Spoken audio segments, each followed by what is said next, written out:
que têm deuses da sua fé e, de acordo com aquilo que a Bíblia nos ensina, deuses que têm olhos, mas não veem, têm boca, mas não falam, têm ouvidos, mas não ouvem, têm mãos, mas não apalpam. O nosso Deus, ou Deus que comanda a nossa fé, Ele é aquele que perscruta o coração humano. Deus, Ele sabe massagear aquela ferida, passar aquela pomada ungida, aquele bálsamo de Gileade, em lugares que ninguém mais pode. Eu tenho certeza que tem coisas na sua vida que só você, Deus, e talvez o seu travesseiro saiba. Às vezes não é nem você e Deus o seu travesseiro, é você, Deus e um ambiente que você reservou para você falar com Ele. Se nós formos buscar para os dias de hoje, comparando nossos dias atuais com 10, 15, 20 anos atrás, nós sempre oramos a Deus na perspectiva que as coisas vão melhorar. Nós sempre estamos confiantes naquilo que é o cenário que nós sonhamos e nós imaginamos que Deus vai nos abençoar e as coisas vão melhorar. Eu tenho vivenciado dias em que percebo que as nossas vidas de fato têm melhorado. Mas talvez os nossos equilíbrios emocionais nem tanto. Nós temos alcançado coisas materiais que lá atrás nós sonhávamos com elas. Nós temos buscado em Deus coisas materiais que nós pedíamos para Ele. Só que talvez nós nunca paramos para imaginar ou para pensar que com o passar dos anos haveria uma carga emocional muito maior sobre as nossas vidas. Eu costumo dizer que o ser humano, para ser completo, ele tem que ser pai ou mãe. Porque ele vai enfrentar os 4 tipos de amores. Ele vai experimentar o amor ágape, que é o que Deus tem por ele. Ele vai experimentar esse amor eros, que gera o sentimento, relacionamento, casamento. Ele experimenta o amor o amor fraterno, que é este amor experimentado nas relações, na amizade. E quando ele se casa e tem filhos, ele experimenta o amor filia, que é esse amor dos filhos para com os pais e dos pais para com os filhos. Nos dias atuais, é o amor que mais exige de nós. O amor para com os filhos ou dos filhos para com os pais. E a gente sempre pensa que o futuro vai ser um futuro promissor, nós queremos algo melhor, os nossos filhos serão dias melhores, haverão dias melhores. E nós buscamos isso, é o que nós queremos, é o que nós pretendemos. E por isso nós precisamos passar a fé que nós temos para os nossos filhos. Nós precisamos trabalhar aquilo que nós acreditamos em Deus para o nosso futuro, nossa geração. Eu vim de uma família que não era evangélica. Meus pais não eram evangélicos. Eu fui o primeiro. Na verdade, a minha irmã começou aí, falo da minha família. Depois, batizei e já tive uma decisão. Com o tempo, batizei meu irmão, batizei minha mãe, batizei meu pai, batizei meus filhos, e assim foi. E aí vem os netos, e você quer passar para os seus netos também essa mesma linha de raciocínio. E quando nós falamos que existe um Deus que é dono da nossa fé, nós precisamos testemunhar esse Deus.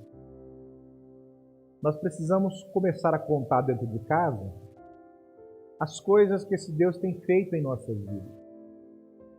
Nós precisamos testemunhar para aqueles que nos cercam os grandes milagres e as coisas maravilhosas que Deus fez, apesar das muitas adversidades que nós enfrentamos na vida.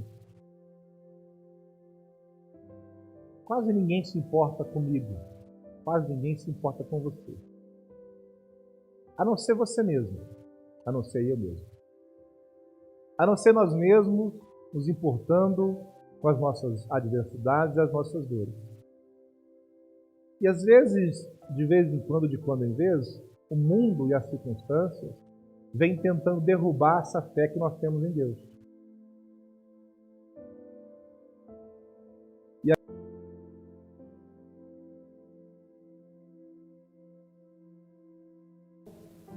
Momentos nós deixamos de acreditar em algumas coisas que Deus pode fazer em nossas vidas. Eu quero que você abra em João capítulo 5, versículo 1.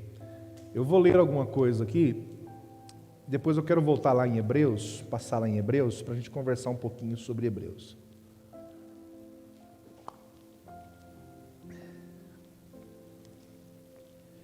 Eu quero te mostrar um lado da fé que talvez você não está acostumado a enxergar, e que eu tenho experimentado isso há muitos anos, e eu quero que você experimente um pouquinho disso. Capítulo 5 de primeiro livro de João, lá na frente, 1 de João, tá? Não é o livro de João, não, 1 de João, capítulo 5, versículo 1, diz assim: todo aquele que crê que Jesus Cristo é nascido de Deus, todo aquele que ama ao que gerou, também ama ao que dele é nascido. Nisto conhecemos que amamos os filhos de Deus, quando amamos a Deus e guardamos os seus mandamentos. Porque este é o amor de Deus, que guardamos os seus mandamentos, e os seus mandamentos não são pesados para nós. Porque todo o que é nascido de Deus vence o mundo. E esta é a vitória que vence o mundo, a nossa fé. Pai, nós lemos a Tua palavra, nós nos colocamos diante de Ti e Te pedimos, Pai, Te pedimos, Te imploramos que o Senhor fale aos nossos corações e que essa palavra possa trazer um efeito, que nós possamos levar essa palavra por muitos dias dentro de nós e que essa palavra possa produzir em nós um efeito nas horas necessárias, quando formos confrontados, quando estivermos com raiva, quando estivermos desesperançados, pensativos, angustiados, que essa palavra possa produzir em nós um efeito pela qual o Senhor a enviou. Então nós queremos muito que esse milagre aconteça, Senhor, dentro do nosso coração, em o nome de Jesus. Eu quero pintar um cenário e eu quero te fazer uma pergunta sobre esse cenário que eu vou pintar. Imagina você vendo aquele momento da mulher no fluxo de sangue, Jesus curando aquela mulher, porque aquela mulher vem por trás e toca Jesus, e Jesus ministra uma cura sobre aquela mulher. Um outro cenário que eu quero que você imagine é o cenário daquele homem paralítico que foi levado pelos seus amigos e que desceu pelo telhado, e Jesus então cura aquele paralítico no telhado. Se nós pudéssemos pintar essas duas imagens aqui, a mulher do fluxo de sangue sendo curada e aquele paralítico sendo curado dentro daquela casa. Aí me vem uma pergunta sobre a sua fé. Você estaria mais para o lado daquele paralítico que foi curado, porque alguém levou, ou você estaria mais naquela cena em que a mulher tomou uma decisão e ela se aproximou de Jesus e foi curada? Em ambas as cenas existiu a cura e existiram personagens, dos quais nós não sabemos o nome de alguns, nem da mulher do fluxo de sangue, nem daqueles 4 homens, nem do paralítico. Mas, trazendo um paradoxo sobre essa cura, nós entendemos que a proporção da fé foi necessária. Em um dos momentos, a mulher toma uma decisão de fazer algo em direção a um objetivo que ela tinha já há muitos anos. Em outro momento, a pessoa não podia tomar a decisão, então decidiram por ele e ele foi. E aí tem Jesus curando aquelas pessoas. Dentro desse cenário, como pano de fundo pintado aqui atrás, nessa igreja, nesse altar, para qual lado você penderia? Em qual dos lados você estaria no propósito de fé? E aí talvez você me fale assim: eu estaria mais relacionado ao lado da mulher que tomou iniciativa. Ela tomou uma decisão, porque ela queria ser curada, e querendo ser curada, então ela decide ela toma uma posição, ela dá os passos em direção à cura que ela quer. Outros poderiam dizer assim, talvez eu precisasse de ajuda para que alguém pudesse vir, me pegar, me trazer para a igreja, me ajudar em oração, me levar em direção ao meu propósito, ao meu objetivo. Então nós temos sempre a nossa argumentação de fé, sempre naquela linha do raciocínio de quem recebe. Deixa eu trazer uma terceira via para você. Talvez nós pudéssemos pensar diferente. Talvez a nossa fé poderia ser a fé de Jesus que curou ambos. Talvez a nossa fé poderia ser uma fé que pudesse ter a consciência do que você pode fazer e o quanto você pode fazer. Talvez nós estivéssemos muito ligados à nossa forma de esperar em Cristo, como se sempre pedíssemos alguma coisa para Ele, como se nós nunca fôssemos capazes de determinar uma palavra e aquilo acontecer.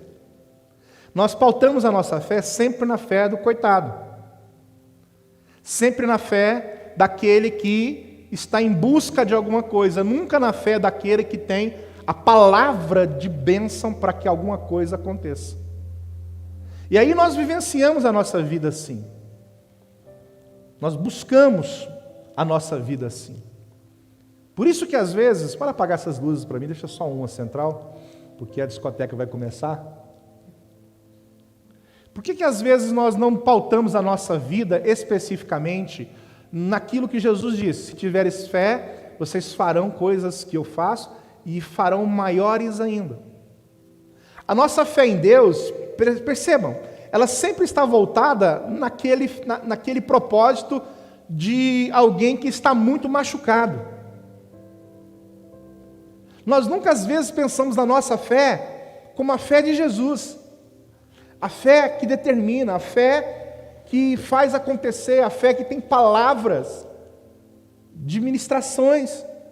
Mas nós sempre nos encontramos nesse dialeto daquilo que nós buscamos, ou eu sou aquela mulher que tomou iniciativa para ser curada, ou eu sou aquele homem que levaram ele para ser curado, mas eu nunca penso na posição, na terceira via, que é a principal, que poderia ser Jesus, aquele que determina.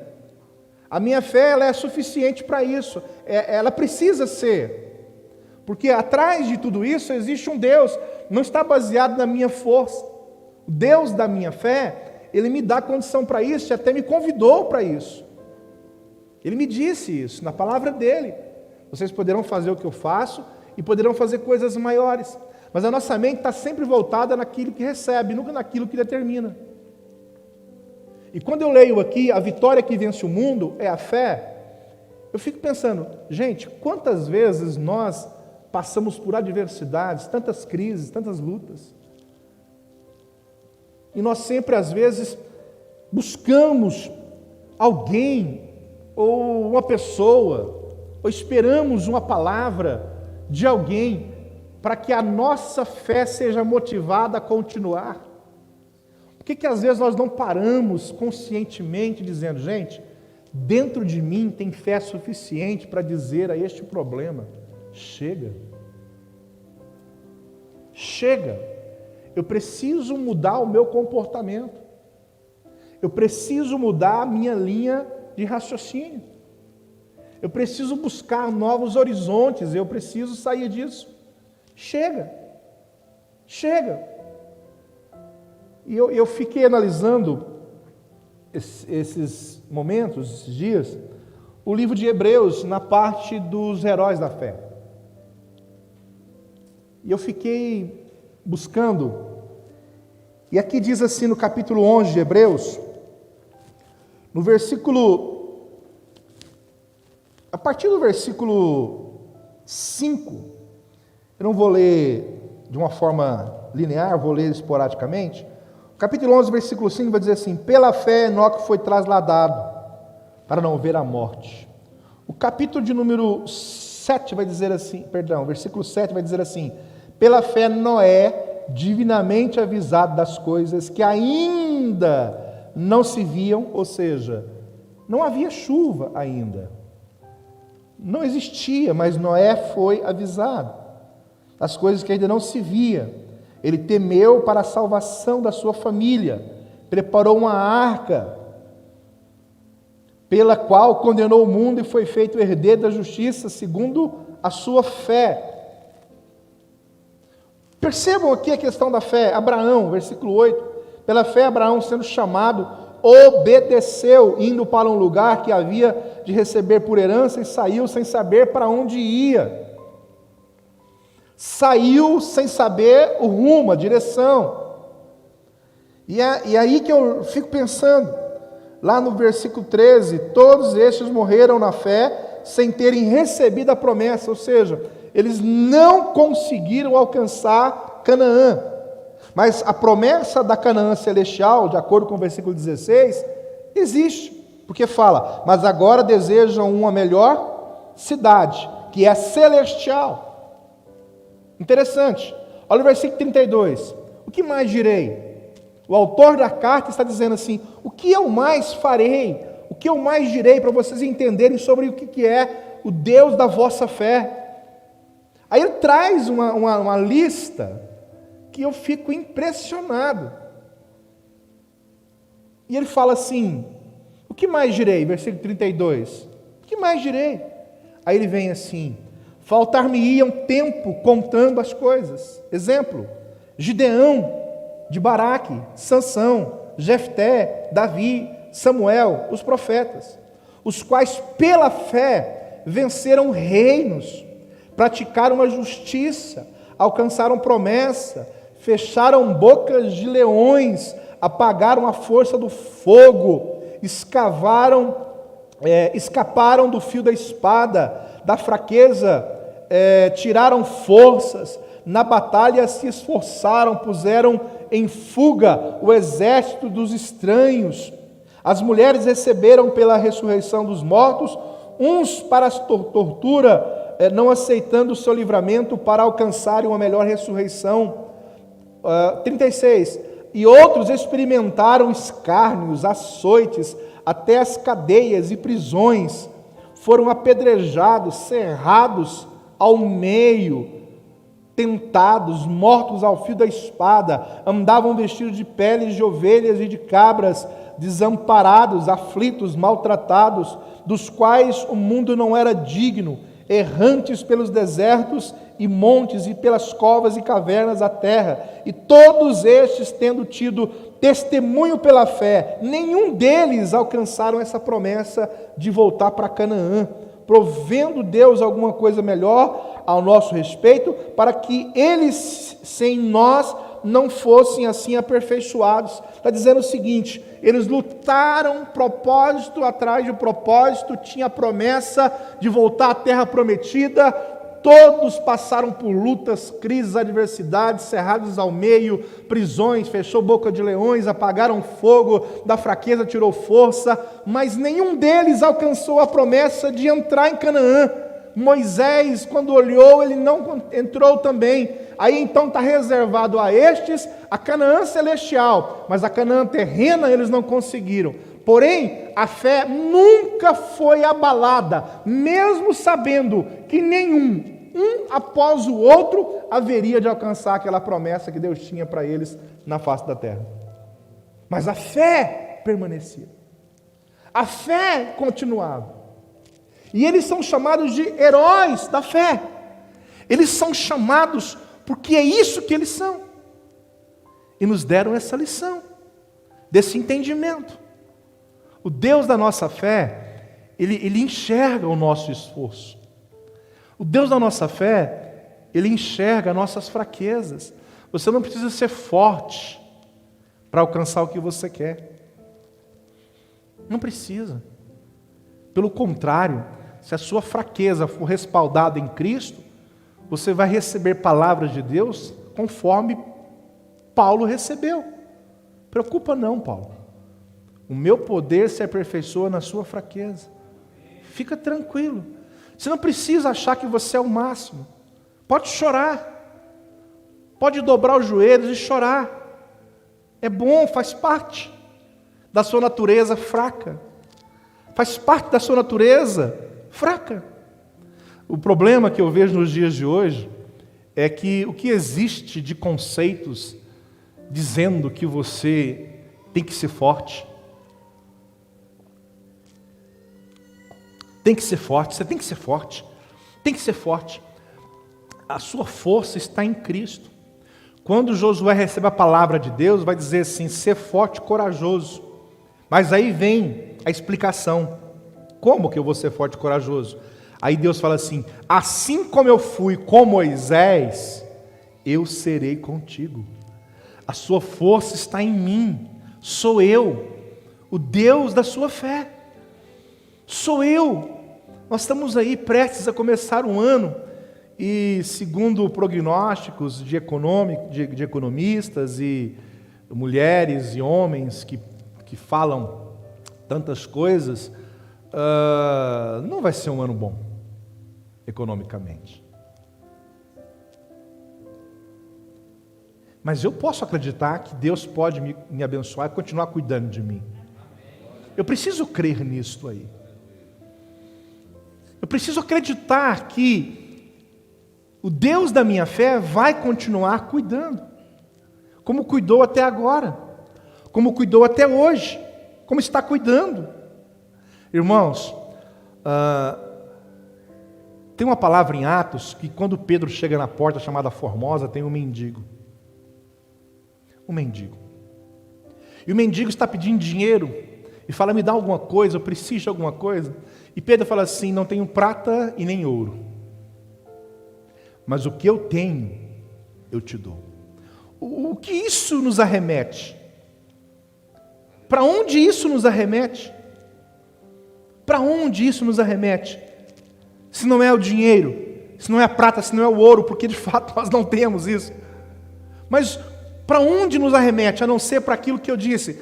Nós não somos, às vezes, aquele paralítico que foi levado e nem aquela mulher que teve a iniciativa no fluxo de sangue, mas o Jesus que diz, levanta e anda. Nós temos a palavra de profecia. Eu tenho que dizer dentro da minha casa, chega, é tempo de outras coisas. O Deus da minha fé tem colocado isso dentro de mim. Pedro falou, eu não tenho dinheiro, eu não tenho prata, eu não tenho ouro, mas eu tenho algo que eu posso te dar. Eu tenho uma palavra que pode mexer com a sua vida. Eu tenho uma palavra que pode mudar a sua linha de raciocínio. Levanta e anda. E essa palavra é a produção da fé em mim. O autor da carta fala assim, o que mais diria eu? Faltaria-me tempo para falar sobre esses heróis. Mas deixe-me contar o lado negativo. E traz uma lista de coisas negativas que aconteceram com cada um deles. E essa lista, às vezes, ela se estende, ela chegou na minha casa, na sua casa. Quem é que não está sofrendo por alguma situação, por alguma atitude, por algum problema de enfermidade, por alguma notícia ruim? Quem é que não vivenciou algo diferente? Por que às vezes você não tem essa consciência de sair, ou nós todos, daquela situação assim, eu preciso que alguém ore por mim. Maravilha, isso é muito bom, alguém orar por você, mas cadê a sua fé? Porque as suas palavras têm poder. Você pode dizer e as coisas podem acontecer. Se nós soubéssemos celebrar as coisas na mesma proporção que nós reclamamos dela, talvez nós teríamos muito mais bênçãos a serem alcançadas. O Deus da minha fé, o Deus da minha fé, esse Deus que me direciona, esse Deus que cuida, como eu falei nos últimos 2 domingos, o Deus que cuida, o Deus que direciona, o Deus da minha fé.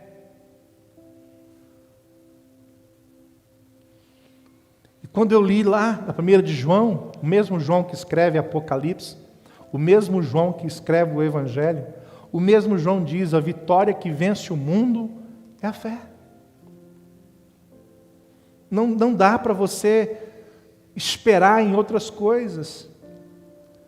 Não dá para você esperar em outras coisas. Hoje eu fui ao mercado, como eu faço todos os domingos, pela manhã, e eu fiquei do lado de uma senhora, atrás de uma senhora.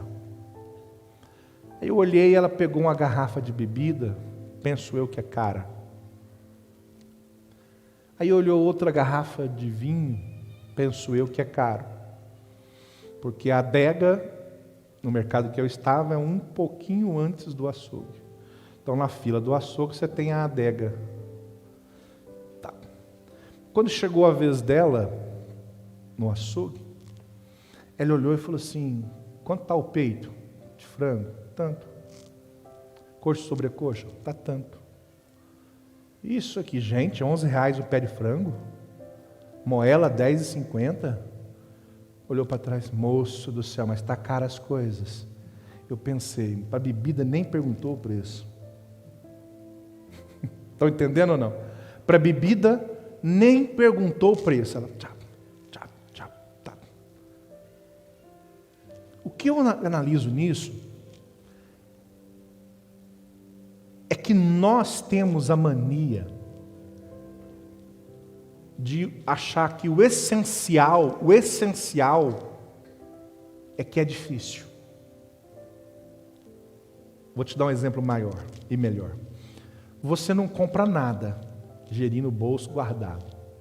Está falando com o pastor Romildo ali, tem dia que a gente sai, né? E quando sai, e às vezes você sai, você come uma pizza, você vai e paga R$45 uma pizza. Mas para quem tem uma mentalidade mais antiga, igual a minha, igual a dele, pensa assim, gente, dava para comprar 1 quilo de carne, almoçar, jantar, e se brincar no outro dia. Você faz a conta. Você não come uma pizza tranquilo.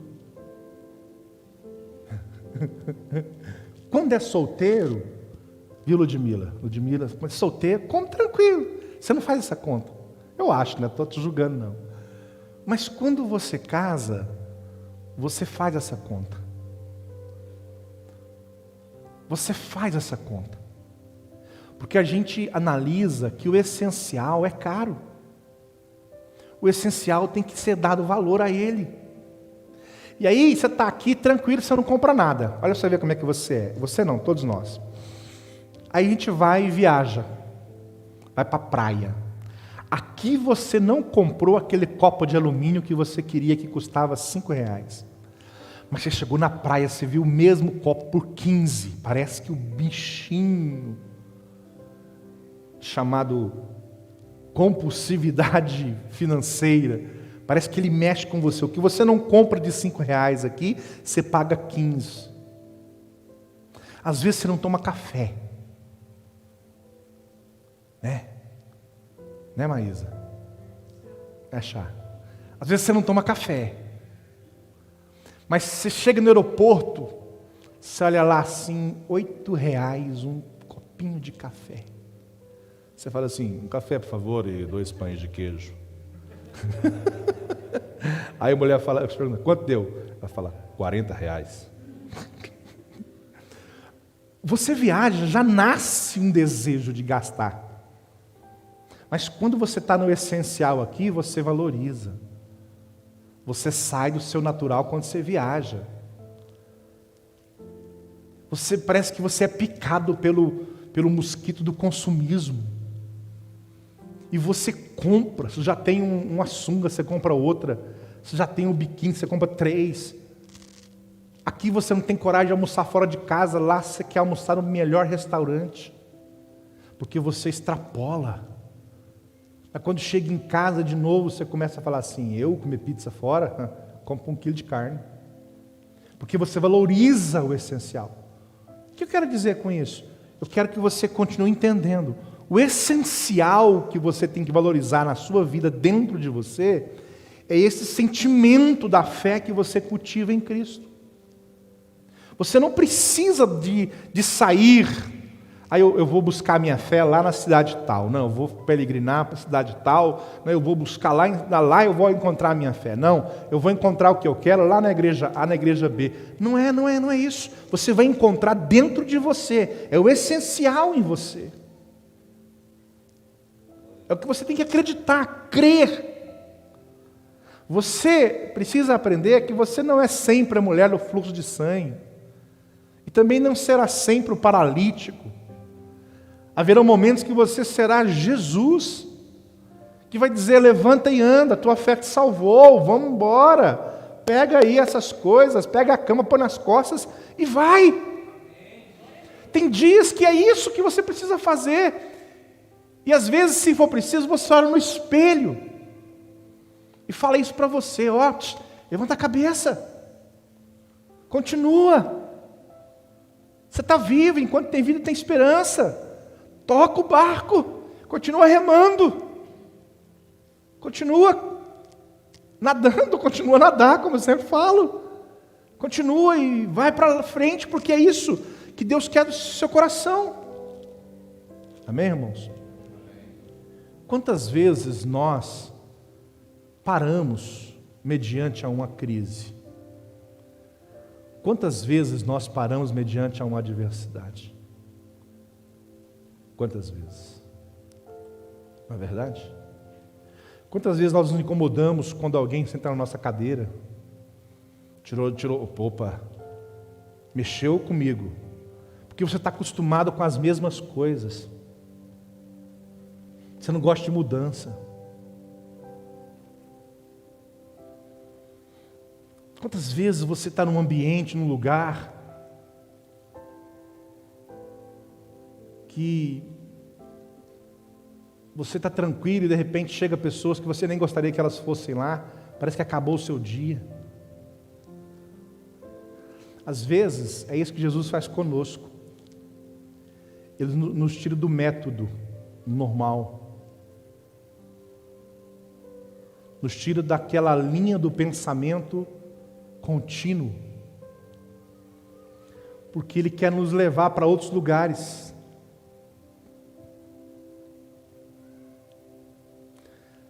Fala a verdade.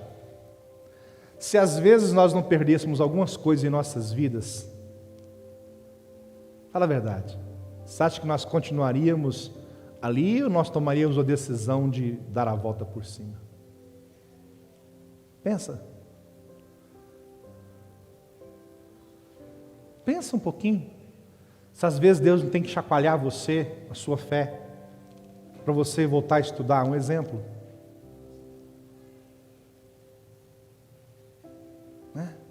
Às vezes você está lá com uma televisão, só um exemplo que eu vou dar aqui, meio chulo, mas é um exemplo. Aquela televisão sua antiga,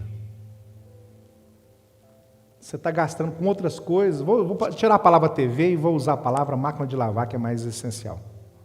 Aquela máquina de lavar, lá em casa tinha uma máquina de lavar, que meus netos chegavam lá e falavam assim: o que é isso, vovô? Porque ela fazia assim, ó, e ela ficava chacoalhando, ela balançava. E a gente ia comprando outras coisas, mas não comprava outra máquina. Sabe quando é que compra? Quando pega fogo.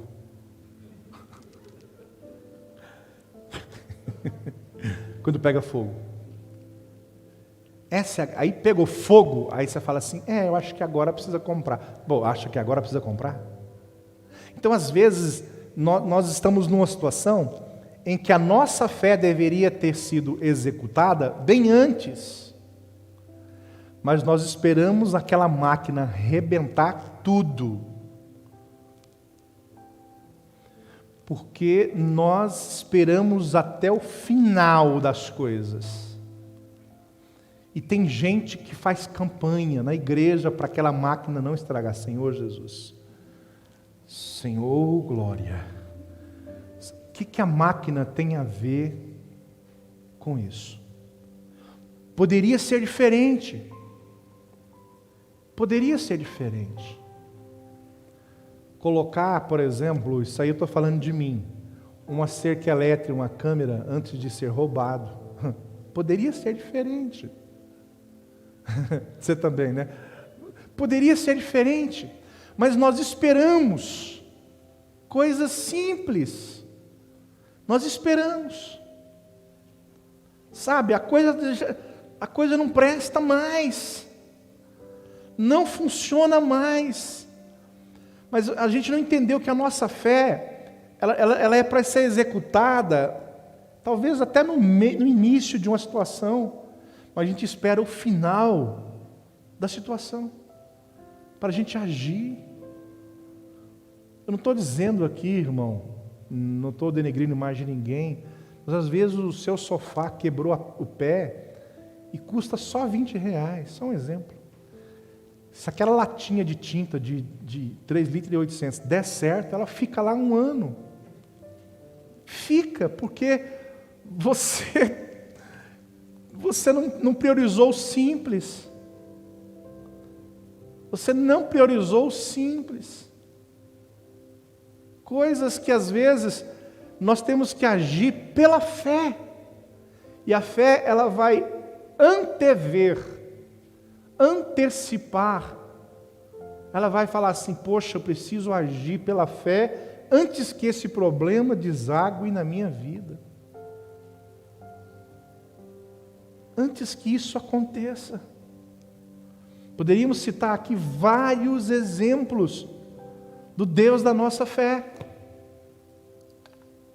Sair dos nossos métodos e começar outras estratégias. Eu, por exemplo, ganhei esse microfone. Eu vou demorar uns 2 meses ainda para saber que esse trem está na minha cara. Tudo que você precisa é adaptar ao conceito de Deus. Qual texto o senhor está usando, pastor? Abraão, sai da tua terra e vai para um lugar que você nem sabe onde é. Tem outro texto? Noé, constrói uma arca, porque vem algo aí que se chama chuva. Vocês nunca viram isso, mas vem. Amém, irmãos? Deus nos leva para o desconhecido. A nossa fé, ela é suficientemente boa para buscar coisas dentro do desconhecido. Pastor, me fala de uma coisa desconhecida que às vezes as pessoas não sabem como funciona. Eu te falo sim, casamento. Pensa num trem desconhecido. O cara criado numa família, a mulher criada na outra família, e os dois se juntam. Tem algo mais desconhecido que isso?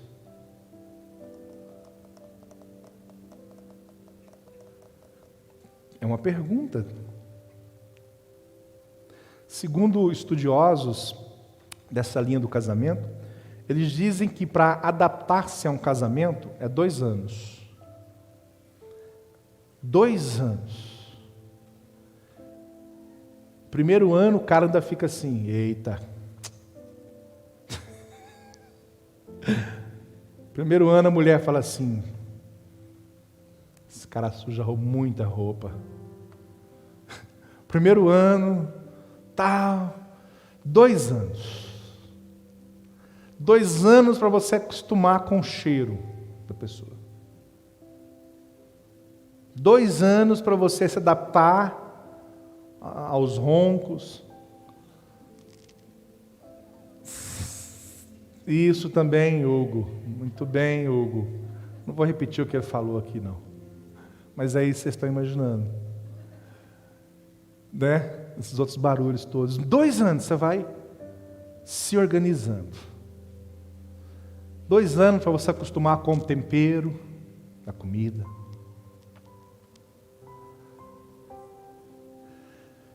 Alguém falou assim: qual a melhor coisa do mundo? Dormir numa cama sozinho.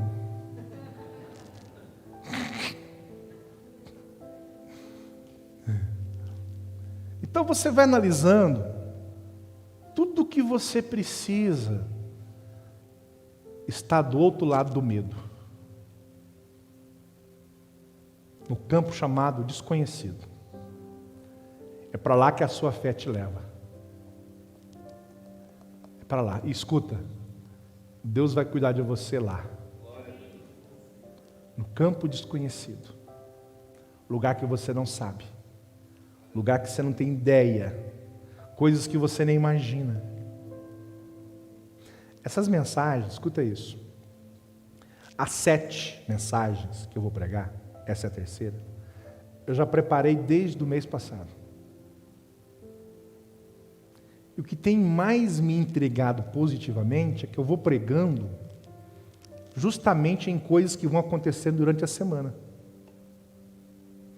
Graças a Deus que eu trouxe sermões de consolação e santificação. Por isso que nós precisamos crer. Eu sempre louvo a Deus por quem inventou os calendários. Porque quando vira o mês, você tem dinheiro na conta de novo. Olha que beleza.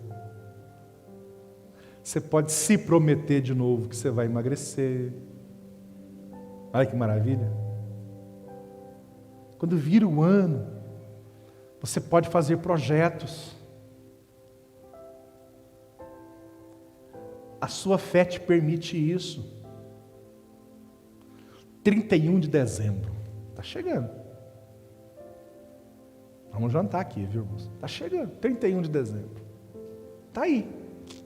O que o senhor espera de 31 de dezembro, pastor? O mesmo que eu espero a vida inteira. Que eu comece o dia, que eu viva, e que eu produza em mim aquela fé de Jesus. Aquela fé de Jesus. Amém, irmãos? Nós precisamos crer nisto. Nós precisamos. Eu quero orar com você. Sabe por quê? E não acho que é uma oração. Mais uma oração. Eu quero orar com você. Para você mudar a sua perspectiva de fé.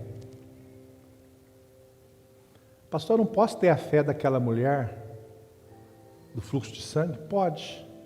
Eu não posso ter a fé daqueles 4 amigos que levaram o paralítico? Pode. Claro que pode. Mas quem sabe você pode começar o ano buscando a fé de Jesus. Aquela fé que você chegou no problema, olhou para ele e falou assim: cidadão, a coisa desse ano vai ser diferente. A minha vida esse ano vai ser diferente. Não é porque eu estou dizendo, não é porque eu vou fazer diferente. Não é porque eu estou falando apenas, não, porque eu vou mudar. Eu vou agir de maneira diferente. Às vezes nós queremos que as mudanças aconteçam. Sabe qual é o cúmulo da incoerência? Eu vou te explicar qual é. Você fazer sempre as mesmas coisas e esperar resultados diferentes. Eles não virão. Não virão porque você não mudou o seu jeito de fazer. Não virão porque você está fazendo a mesma coisa. Mesma coisa. Quem sabe nós precisamos mudar a nossa perspectiva e perguntar: o que Jesus faria no meu lugar? Como Jesus iria reagir nessa situação?